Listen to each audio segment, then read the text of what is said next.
Setelah menghilang usai didemo warganya untuk mundur akibat menaikkan tarif pajak yang mencapai 250%, Bupati Pati Sudewo akhirnya memenuhi panggilan penyidik Komisi Pemberantasan Korupsi KPK. Sudewo diperiksa selama 6,5 jam sebagai saksi kasus suap pembangunan jalur kereta di Direktorat Jenderal Perkeretaapian Kementerian Perhubungan. Saya dipanggil, dimintain keterangan sebagai saksi. Semua pertanyaan saya jawab sejujur-jujurnya dan apa adanya. Spesifiknya soal aliran uang itu seperti apa, Pak?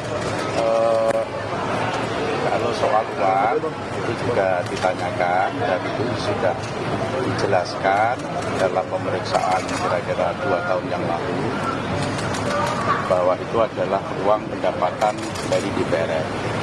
Semua rinci. Ada pemasukan, pendapatan, ada pengeluaran. Ada pertanyaan, ada berapa pertanyaan, Pak? Pertanyaannya tidak ingat saya berapa jumlahnya. Juru bicara KPK Budi Prasetyo bilang, dalam pemeriksaan Bupati Sudewo, penyidik melakukan pendalaman soal proyek pembangunan jalur kereta api Jawa Tengah Solo Balapan. Penyidik juga mendalami aliran uang dana dalam perkara ini. KPK juga dapat dukungan dari masyarakat Pati yang mengirim lebih dari 300 surat aduan ke KPK. Terkait dengan saksi saudara SDW, penyidik melakukan pendalaman terkait apa yang diketahuinya mengenai proyek pembangunan jalur kereta api, khususnya di bagian Jawa Tengah, yaitu di wilayah Solo Balapan, termasuk juga saksi SDW didalami terkait dengan pengetahuannya mengenai aliran-aliran uang dalam perkara ini. Dan dalam penanganan perkara DJKA dengan saksi SDW ini, KPK juga menerima banyak dukungan khususnya dari masyarakat Pati. Per hari ini kami mendapatkan kiriman kurang lebih 350 surat. Di tengah dugaan kasus korupsi yang menjerat Sudewo, Pansus Hak Angket Pemakzulan Bupati terus bergulir.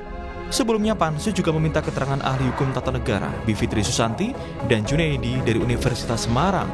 Keterangan ini dinilai penting untuk keabsahan Pansus dan memastikan dasar hukum yang kuat untuk pemakzulan Bupati Pati Sudewo. Tadi juga ditanyakan dan saya setuju juga mengenai mutasi dan demosi yang dilakukan oleh Bupati yang ternyata tidak sesuai dengan peraturan perundang-undangan yang ada. Ada yang sudah dilantik tanggal 8 Mei, suratnya baru keluar tanggal 16 Mei. Bahkan ada beberapa orang yang sudah dilantik tapi sebenarnya suratnya belum keluar, peraturan teknisnya. Nah, itu semua menurut saya bisa dijadikan dasar untuk ke Mahkamah Agung nanti. Di tengah ancaman pemakzulan dan jeratan korupsi DJKA, bagaimana nasib Bupati Pati Sudewo? Alasan apa yang bisa memperkuat pemakzulan dia? Tim Liputan Kompas TV.